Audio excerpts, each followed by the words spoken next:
Ẹ̀yin èèyàn mi ẹ súnmọ́ bí o ẹ súnmọ́ bí ẹ súnmọ́ bí ẹ súnmọ́ bí ẹ súnmọ́ bí ẹ wá gbọ́ ohun tó ṣẹlẹ̀, ẹ wá gbọ́ àṣírí ńlá, ẹ wá gbọ́ àṣírí ńlá nípa ohun tó ń ṣẹlẹ̀ ní Nàìjíríà lọ́wọ́lọ́wọ́ báyìí, lọ́wọ́lọ́wọ́ báyìí nípa ohun tó ń ṣẹlẹ̀ ní Nàìjíríà lọ́wọ́lọ́wọ́ báyìí.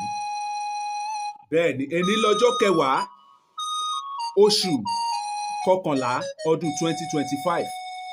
Bẹ́ẹ̀ ni, torí mi ò mọ̀gbà tí fídíò yìí máa dọ́dọ̀ tí, ṣùgbọ́n nígbà tí mò ń ṣe fídíò yìí lọ́wọ́lọ́wọ́ ní ọjọ́ 10 oṣù kọkànlá ọdún 2025. Ìṣèjọba Aṣíwájú Bọ́lá Ahmed Bàbá Jagaban Tinubu ọmọ olódòdẹ tó jọmọ Yorùbá, ìṣèjọba tiẹ̀ òun là ń lò lọ́wọ́lọ́wọ́ o, ìṣèjọba àkọ́kọ́ tó ń ṣe lọ́wọ́lọ́wọ́. Bá a ṣe ń wò ó dàbẹ̀ ń kó fẹ́ lọ lẹ́lẹ́ẹ̀kejì, ẹ̀yin èèyàn mi, ìyẹn gangan kọ́ la mú wá o. Ó ní information kan tá a mú wá, toró tún ní fídíò kan tó jẹ́ pé àwọn mo máa ń sábà sọ fún wa, kì í ṣe pé bóyá pé a fi ń ba iṣẹ́ wọn jẹ́ o, rárá o, ṣùgbọ́n torí pé àwọn rédíò àti tẹlifíṣọ̀n station wọ̀nyí tẹ́ ẹ ní nílé yẹn, nítorí pé abẹ́ ìṣèjọba náà wà. Bẹ́ẹ̀ ni, kódà níbi tó tún lágbára dé, ṣe fẹ́ gbọ́ àṣírí yìí, abẹ́ ìṣèjọba abẹ́lé bẹ́ẹ̀ ni, kì í tún ìṣèjọba ìpínlẹ̀ náà wà o, abẹ́ ìṣèjọba ìbílẹ̀, under local government, òun làwọn rédíò and tẹlifíṣọ̀n yìí níjọba pín wọn sí. So ó nírú ọ̀rọ̀ tán lè sọ, ó ní límìtì iye ìròyìn tí wọ́n lè gbé, ó ní iye èèyàn tó bá ká ní pé nǹkan ìṣẹ̀lẹ̀ kan ṣẹlẹ̀ téèyàn bá kú, ó ní iye èèyàn táwọn gbúdọ̀ sọ wípé ó kú. Àmọ́ irú wa báyìí, nǹkan táwa bá rí la máa sọ. Bẹ́ẹ̀ ni, torí pé kí ni, ẹlẹ́dàá ló rán wa níṣẹ́ tá à ń ṣe yìí. Bẹ́ẹ̀ ni, iṣẹ́ tí orí rán àwa òun làwa ń ṣe. Ìdí nìyẹn tó fi jẹ́ pé ó difficult, ó ṣòro. Mi ò fẹ́ rí pé lára àwọn wound, lára àwọn ìpalára tí àwọn ará bí yìí tí wọ́n ti ṣe fún wa rèé ní ilẹ̀ Yorùbá.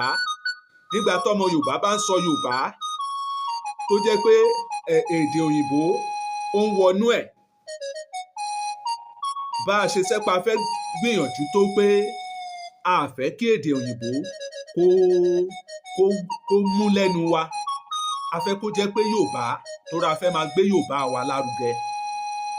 Ẹ̀yin náà mọ̀ pé bí mo ṣe múra yìí, mi kì í sábà múra bẹ́ẹ̀, bíi kí n tí bá ti wọ bùbá àti ṣòkòtò mi tí mo dẹ̀ ti gẹ́ fìlà mi, mo lè kọ́ sọ́tún tàbí kí n kọ́ sósì, ṣùgbọ́n mo máa wọ kíní earphone yìí nítorí pé ká lè jọ máa gbọ́ra wáyé dáadáa, kó lè clear. Now, ọ̀rọ̀ orílẹ̀-èdè Nàìjíríà gẹ́gẹ́ bí ọ̀rọ̀ tí Trump tó ti sọ lọ́rọ̀ tó ń jà ràn-ìràn lórí afẹ́fẹ́ nígboro ayé báyìí. Trump ó sọ pé òun bọ̀ ní ilẹ̀ wa, orílẹ̀-èdè Nàìjíríà wa o, láti wá bá wa ṣe àwọn àfọ̀mọ́ kọ̀ọ̀kan, pàápàá nípa ètò ọ̀rọ̀ ààbò, torí ẹ̀ ló ṣe ń bọ̀. That is the fact. Kókó ìdí tó fi ń bọ̀ nìyẹn. Kókó ìdí tí Trump fi ń bọ̀ ni wípé ètò ààbò orílẹ̀-èdè Nàìjíríà ó mẹ́hẹ. Bẹ́ẹ̀ ni, ó mẹ́hẹ. Bẹ́ẹ̀ ni. Ètò ààbò orílẹ̀-èdè Nàìjíríà ó kù díẹ̀ káàtó, a nílò ìrànlọ́wọ́, a ti gbàdúrà, a ti ṣètùtù, a ti gbẹ́bọ, a rí solution. A ti pààrọ̀ ìṣèjọba kìíní, ìṣèjọba kan, ìṣèjọba alágbádá, ìṣèjọba ológun láti 1960 táwọn òyìnbó ti gbé óyá ẹgbàá o, ẹ máa ṣèjọba yín lọ. Ọmọ Nàìjíríà ò tí ì gbádùn ìṣèjọba Nàìjíríà ní ọjọ́ kan, ipe ilẹ̀ ọjọ́ kan mọ́, kọ́mọ Nàìjíríà gbádùn ìṣèjọba Nàìjíríà ó ti pẹ́, tó bá tiẹ̀ jẹ́ kó ti ṣẹlẹ̀ rí ó ti pẹ́ ó ti ṣẹlẹ̀. Bẹ́ẹ̀ ni ẹ̀yin náà ẹ wo independence tá a ṣe tán yìí, ibẹ̀ yẹn kọ́ ni mò ń lọ o. Ẹ farabalẹ̀ fún mi dáadáa o ẹ̀yin èèyàn mi, tó bá jẹ́ pé ìgbà àkọ́kọ́ rèé tẹ́yin darapọ̀ mọ́ mi lórí ìkànnì yìí, ẹ jọ̀wọ́ mo bẹ̀bẹ̀. Bẹ́ẹ̀ ni ẹ mọ̀ wípé tí ò bá sí ẹ̀yin kò lè sí èmi. Mo bẹ̀ yín ẹ bá mi subscribe sórí ìkànnì Source TV. Bẹ́ẹ̀ ni ẹ má dẹ̀ gbàgbé backup page wa Truth Arena. Bẹ́ẹ̀ ni Truth Arena TV. Bẹ́ẹ̀ ni ẹ bá wa darapọ̀, ẹ bá wa lọ subscribe síbẹ̀. Bẹ́ẹ̀ ni torí pé àwọn fídíò wa kọ̀ọ̀kan a máa ń fi síbẹ̀. Irú eléyìí sìn a máa lọ fi síbẹ̀. Tẹ́ bá débẹ̀ tẹ́ ẹ bá tí ì rí ẹ máa check ibẹ̀. The more tẹ́ ẹ ti nígbà tẹ́ ẹ ti subscribe ẹ̀yin èèyàn mi, nígbà tẹ́ ẹ ti subscribe ẹ máa rí àwọn fídíò wa ṣé o. Now ohun tá a wá mú wá rèé o. Ẹ wá nǹkan fìdílé kẹ́ ẹ fìdílé nǹkan kẹ́ ẹ jẹ́ àjọ bomi ọgbọ́n mu, kẹ́ ẹ jẹ́ àjọ bomi ọgbọ́n mu. Ó ní fídíò kan torí pé Trump ti ń bọ̀ o, wọ́n dẹ̀ ti ya map, wọ́n ti ṣètò sílẹ̀. Kódà gẹ́gẹ́ bí information tá a gbọ́, àwọn ọmọ ogun tí wọ́n fẹ́ lò wọ́n ti gbáradì báyìí wọ́n ti set. Kò sí nǹkan kan tó ń dí wọn lọ́wọ́ ju wípé instruction kan ni wọ́n ń retí, order ni kí wọ́n kàn fún wọn ní order. Ẹ ti mọ̀ ọ̀rọ̀ àwọn ológun, order ni, command ni. Ó yá go is go, stop is stop, fire is fire. Ẹ̀yin èèyàn mi, ohun tó ń rúgbó bọ̀ ó lágbára o. Eléyìí kìí ṣe pé bóyá pé a fi ń dẹ́rù bà yín rárá o. Reality, òtítọ́ ọ̀rọ̀ òun leléyìí, òtítọ́ ọ̀rọ̀ leléyìí. Ẹ dẹ̀ mọ̀ pé tí egbò tàbí ewo tó bá ti dórí pé ẹ mọ̀ pé ó ti fẹ́ tú nìyẹn o, ká kúkú sọ pé ó ti tú. Bẹ́ẹ̀ ni Nàìjíríà ó máa dáa bá a fẹ́ o bá a kọ̀ o, Nàìjíríà ó máa padà dáa. Bẹ́ẹ̀ ni ó wá ṣeé ṣe kó jẹ́ pé oníkálukú máa dọ́mú ìyá ẹ̀ gbé ní o, ṣùgbọ́n mo mọ̀ pé ilẹ̀ Yorùbá a máa gba òmìnira. Bẹ́ẹ̀ ni léléyìí tá à ń bá lọ yìí, ní eléyìí tá à ń bá lọ yìí, ilẹ̀ Yorùbá a máa gba òmìnira. Mo mọ̀, ó dá mi lójú bẹ́ẹ̀ torí pé kí ni ètò Ọlọ́run ni. Bẹ́ẹ̀ ni àwọn onílẹ̀ fúnra wọn náà ti ṣètò ẹ̀ sílẹ̀. Ṣé ẹ rántí gbogbo ìgbésẹ̀ tí olóyè Chief Sunday Igboho ti gbé sẹ́yìn láti lè jà fitafita? Kì í ṣe olóyè nìkan o, àwọn èrò pọ̀ o. Bẹ́ẹ̀ ni àwọn èrò pọ̀. Bẹ́ẹ̀ ni kódà olóyè kò jẹ́ olóyè ní mẹ̀sáyà tó kẹ́yìn. Ikú ò ní pa olóyè fún wa báyìí lágbára Ọlọ́run. Olóyè Chief Sunday Igboho ṣá, ẹkùn ọkọ Fúlàní, owó baba dami. Ẹ ò pẹ́ o, ẹ ò pẹ́ fún wa lágbára Ọlọ́run ọba mi. Now ẹ̀yin èèyàn mi, ẹ jẹ́ ká lọ bomi ọgbọ́n mu nínú fídíò yìí. Ẹ jẹ́ ká lọ bomi ọgbọ́n mu nínú fídíò yìí. Ẹ ṣé o tẹ́ ń tẹ́tí gbọ́ mi. Ìkànnì Source TV lẹ́wà. Ẹ farabalẹ̀ fún mi dáadáa. Ẹ jẹ́ àjọ bomi ọgbọ́n mu nínú fídíò tí mo fẹ́ gbé wá yìí.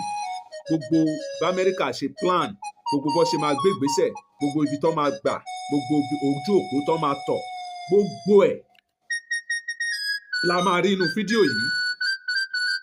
Ibi tí àwa ti ń gba àwọn àṣírí yìí, ẹ rí pé àwọn àṣírí làwa máa ń mú wá fún yín lórí ìkànnì yìí. Ibi táwa ti ń rí àṣírí yìí, ibi tó jẹ́ pé òdodo ni. Bẹ́ẹ̀ ni tó confam tó dẹ̀ legit. Ẹ ṣé tẹ̀ ti gbọ́ mi, ẹ já lọ fídíò yìí. Ẹ bá mi share, ẹ bá mi pín kárí, ẹ pín kárí, ẹ pín fún gbogbo ènìyàn. Ẹ ṣé. Thank you, God bless you. Ẹ já lọ fídíò yìí. Tó ẹ̀yin èèyàn mi, fídíò ọ̀hún rèé o. Lovely family, when the United States said they are going to Nigeria, they were not joking. They are serious. This matter, we are talking about it like this, like that. They are serious. Military strategies are now being put in place. The final result is out, and they are presented it to the Department of War. Let me give you the detail. Nigerians who are there, and you think it is just... No, they are serious. They are serious. It is not just something that they say and then they put it under the carpet. No, they are very serious. First of all, hit the like button, subscribe, and put us on notifications so we drop the updates. This one I'm going to present to you, you're not going to see it anywhere. Only this place. I'm telling you the truth. You can check it out. Nigeria is even boiling right now. There's protests going on in some part of Nigeria. What brought the protest? This I'm going to present to you. You know, when it comes to military operation in Africa, it is AFRICOM who is in charge in regards to United States. When the United States want to do military cooperation, peacekeeping, anything military and security, AFRICOM is in charge of that. So when the president of the United States declared that they will go to Nigeria, if the government do not do the right thing, they will go in and solve the problem. It was not a message and they put it under the carpet. Action follow. The Secretary of Department of Defense, which is now Department of War, requested military action, possible military actions.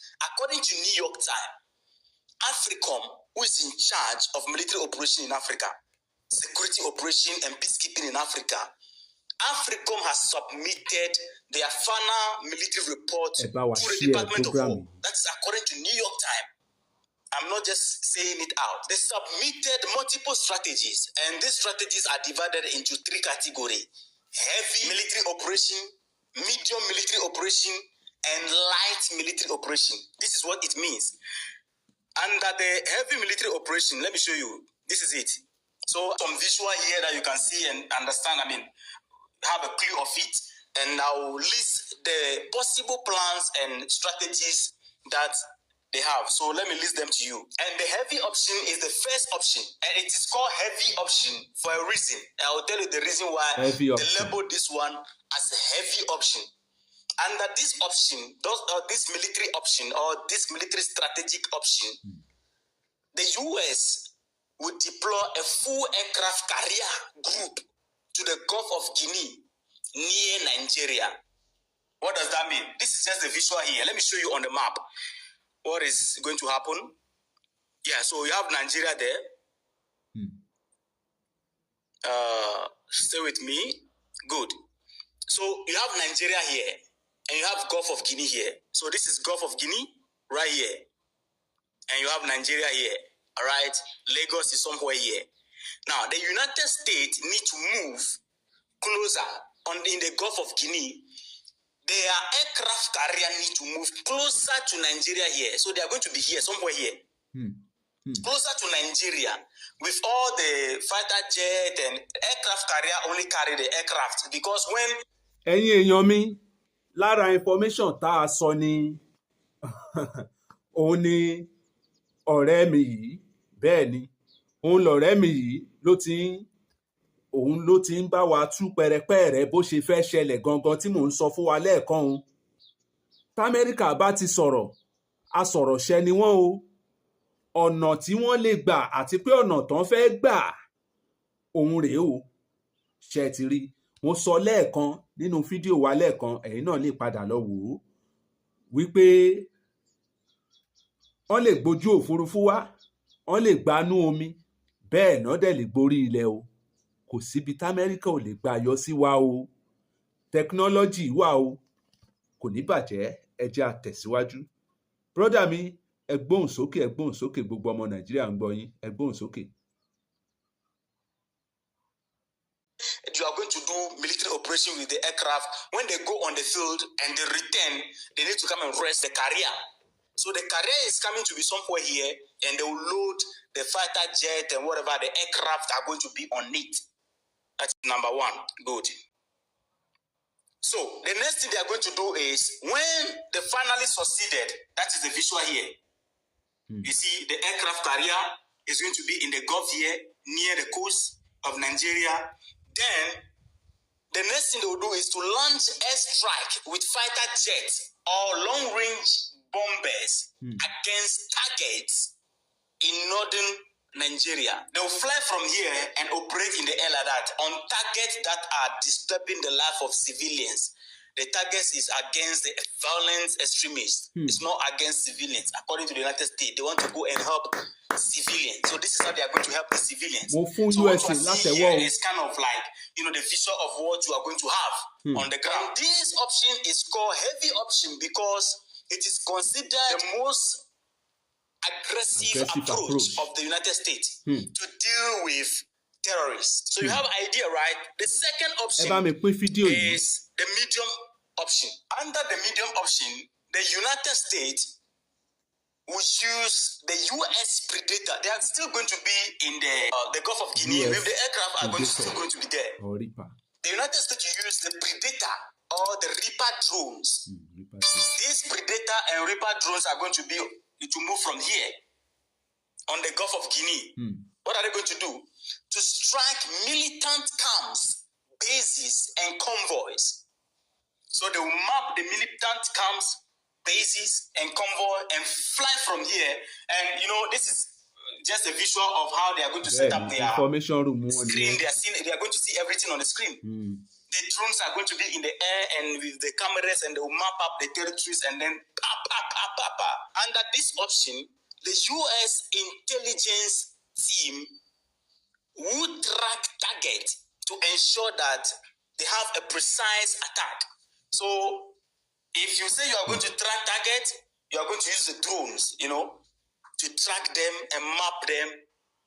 After you have done mapping, then you hit the ground. So they are not going to engage these people on ground battle. They are going to engage with them in the air. Beautiful. That is one thing. When you have what? Good military capacity.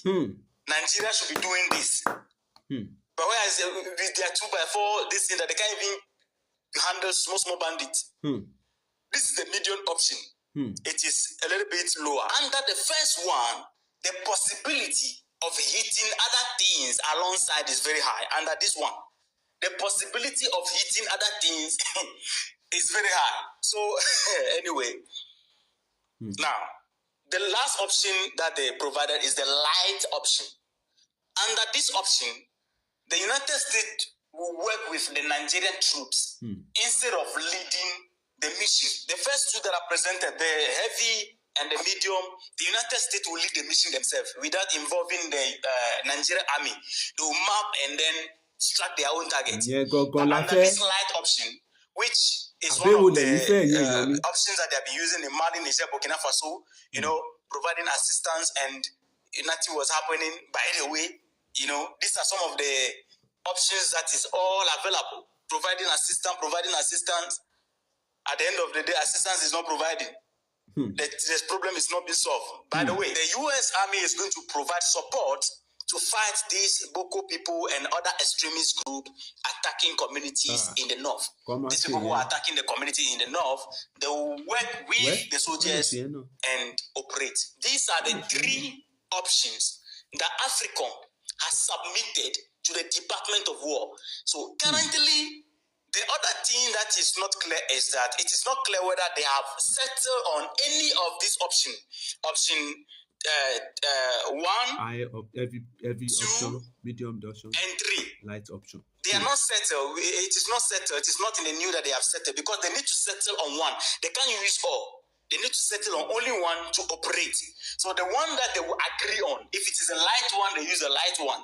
If it is the medium one, they will alert the Nigerian military that we are coming in. If it is the heavy one, they will alert the Nigerian military that we are coming in, and then they will operate and solve the problem. That's what they want to do, solve the problem. And when we check the heavy option, the second strategy is saying that launch airstrike with fighter jets or long-range bombers against target in the northern Nigeria. Now, the northern Nigeria, we are talking about somewhere here. The United States, they are going to be operating from here, right? They are going to be operating somewhere here. Okay? Around the Gulf of Guinea. Then it means that they will operate from here. The northern Nigeria, we are talking about somewhere here. If the bombers and the drones move and operating in this region, when they return, they are coming to rest in the coast here. And mind you, if the United States is going to operate in this area, please, Niger is here. We don't want problem. We don't want problem. Niger is here. We don't want problem. Let them know we don't want problem. Now, why is my stomach? Don't worry. I'll have 6-pack very soon.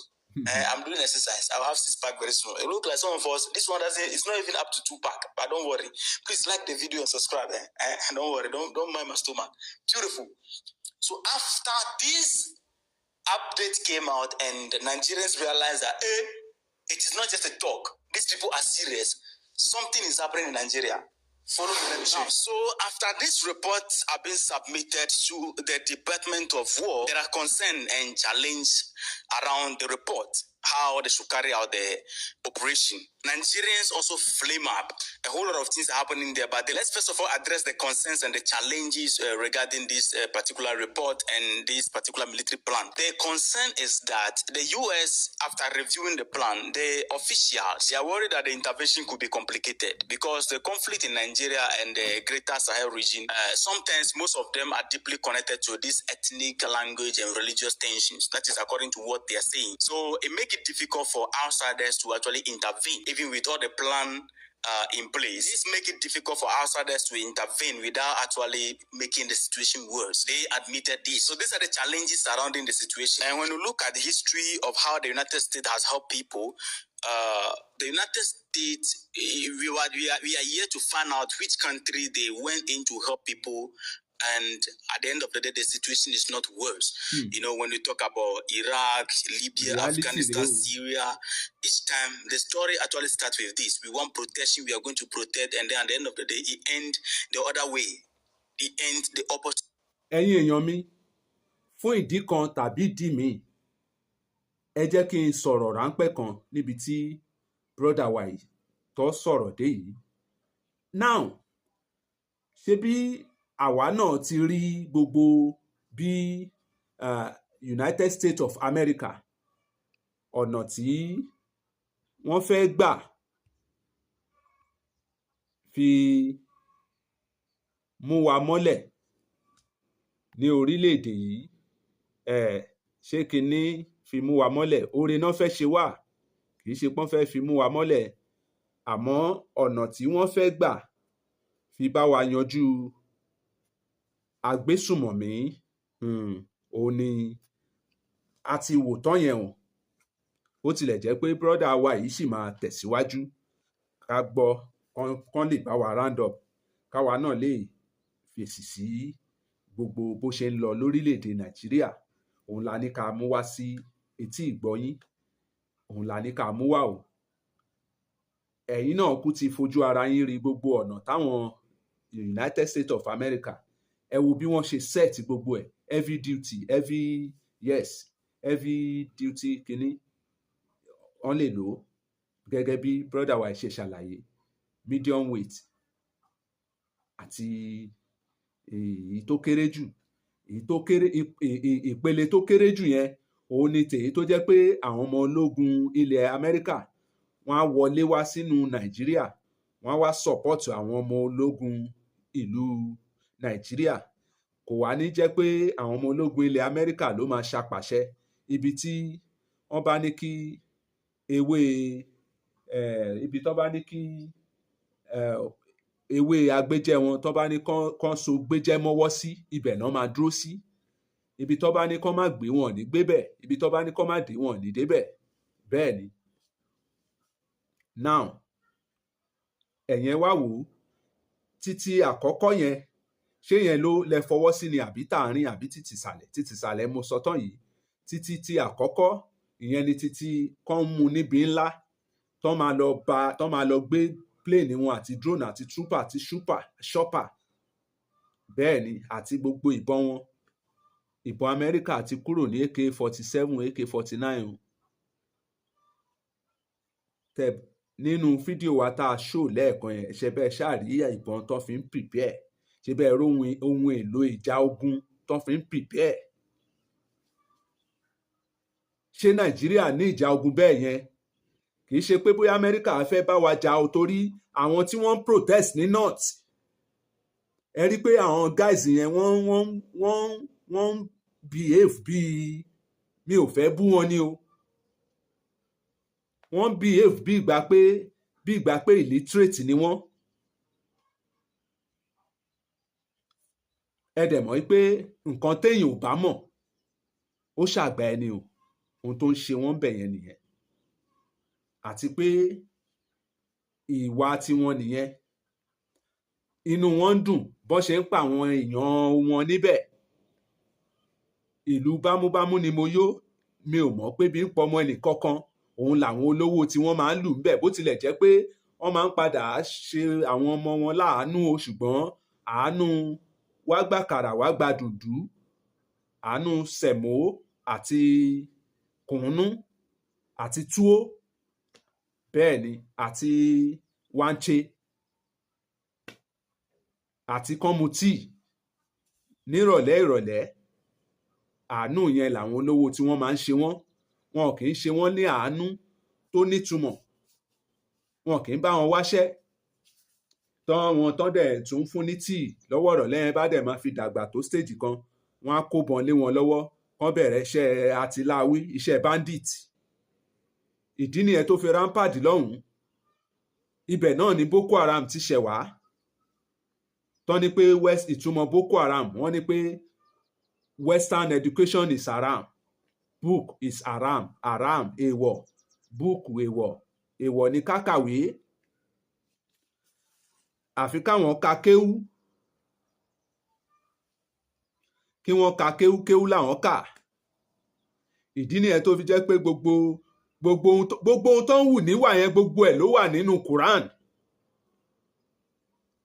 bẹ́ẹ̀ ni mi ò fẹ́ máa sọ̀rọ̀ ẹ̀sìn, ṣùgbọ́n pẹ̀lú situation tó ń ṣẹlẹ̀ ńsìn, kò sí bá a ṣe ní máa wọnú ẹ̀sìn díẹ̀díẹ̀. ṣùgbọ́n èmi ò wá ní sọ pé ẹ̀sìn kan dáa jù kan lọ. ohun tí ò ní tẹnu tèmi jáde nìyẹn.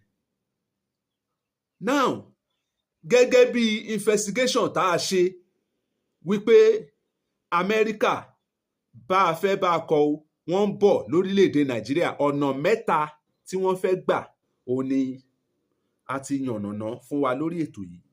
ẹ jẹ́ ká gbọ́ ọ̀rọ̀ yìí lẹ́nu brọ́dà wa yìí, kán bá a sọ̀rọ̀ tán. ẹ ní sọ̀rọ̀ tán lágbọ́rọ̀ lọ́hùn.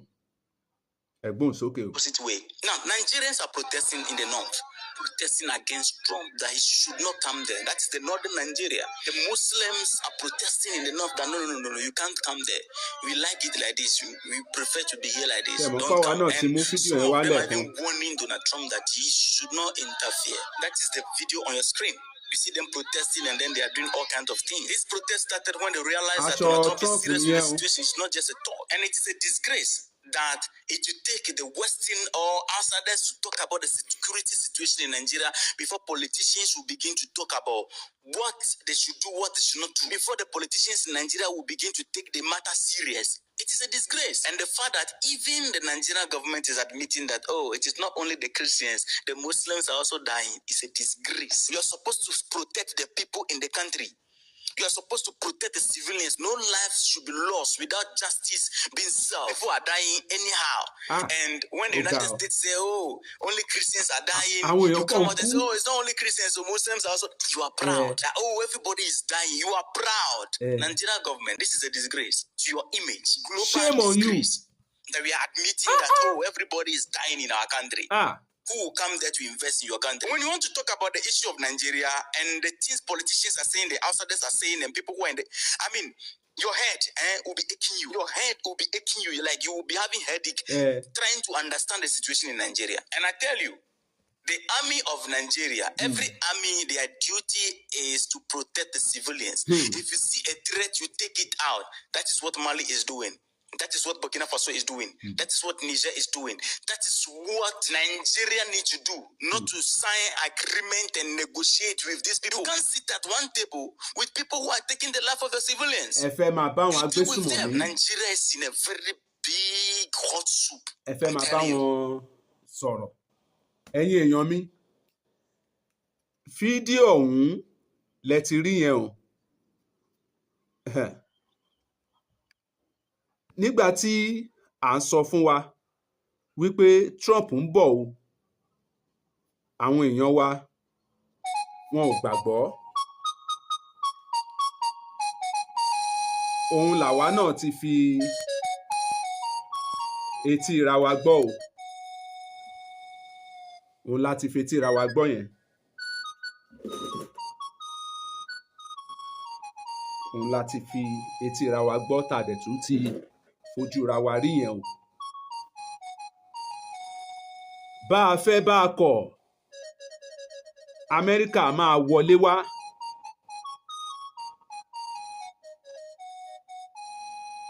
ọ̀rọ̀ yìí máa dẹ̀ padà lẹ́yìn lọ́dọ̀ àwọn olóṣèlú kan. bẹ́ẹ̀ ni, torí pé líìsì ok ẹ má bínú ẹ̀yin èèyàn mi, mo fẹ́ plug kámẹ́rà tá à ń lò yìí, ẹ má bínú. bá a fẹ́ bá a kọ̀, ìjọba Amẹ́ríkà máa wọlé o. ó di dandan kí wọ́n wọlé o. wọ́n ń bọ̀, wọ́n dé tán. a ti fi wọ̀n wá láwọn fídíò tá a ti ṣe sẹ́yìn lórí ètò yìí. ẹ lọ sí Source TV, ẹ bá wa subscribe ẹ̀yin èèyàn wa, kẹ́ ẹ lè máa gbọ́ àwọn information tó legit bó ṣe ń lọ lórílẹ̀‐èdè Nàìjíríà. láwọn information tó jẹ́ pé ó ṣeé ṣe kẹ́ ẹ má gbọ́, kẹ́ ẹ má bá pàdé ní àwọn radio station orílẹ̀‐èdè yìí tàbí àwọn TV station torílẹ̀‐èdè yìí, tó jẹ́ pé ti ìlú òkèèrè lẹ́ ò ti máa gbọ́. bó tilẹ̀ jẹ́ pé inú orílẹ̀‐èdè yìí làwa wà, ilẹ̀ Yorùbá làwa wà, ní ìkànnì Source TV tẹ́ ẹ ti ń gbọ́ èmi Àrẹ̀mọ Jésù lórí ìkànnì Source TV. ẹ ṣé o. ọ̀rọ̀ yìí àti àwọn ọ̀rọ̀ míì tó ń ṣẹlẹ̀, òun náà la ní ká mú wá o, lágbọ́rọ̀ Ọlọ́run. ẹ tún bá a pàdé ní next episode nínú bó ṣe ń lọ ní orílẹ̀-èdè Nàìjíríà. ẹ ṣé tẹ̀ ń tẹ́tí gbọ́ mi. Àrẹ̀mọ Jésù lórúkọ mi o. èmi lọmọ ojú kò bówò rẹ̀, ọmọ ìgbìlẹ̀ gbọ́lá, èmi lọmọ gbọ́lá gbore, èmi lọmọ báńtà nílùú Ìjẹ̀bú Òde o. kò ní bàjẹ́ fọ́mọ ẹnìkọ̀ọ̀kan wa. bẹ́ẹ̀ ni, èmi tún ni ọmọ olówó òdùrú, ọmọ ajífepé ṣeré, torí pé ọmọ kì í nílé bàbá kó má nílé ìyá, òun nìyá mi. bẹ́ẹ̀ ni, kò ní bàjẹ́ fọ́mọ ẹnìkọ̀ọ̀kan wa. ẹ ti mọ̀ wípé ìran òwú báyìí wọn kì í ránrò, àmọ́ àwí ìmẹ́nu kúrò òun náà ni tòwú. ẹ ṣé o, mo dúpẹ́. a ó pàdé lágbára Ọlọ́run ní yàjóyàjó láìpẹ́ ni. ẹ máa bá wa yẹ ìkànnì wa wò ní ìkànnì Source TV. ẹ ṣé o, mo dúpẹ́ o, mo mọ̀ ọ́ lóore o. ó dàbọ̀. Thank you. God bless you. I love you all. Bye for now.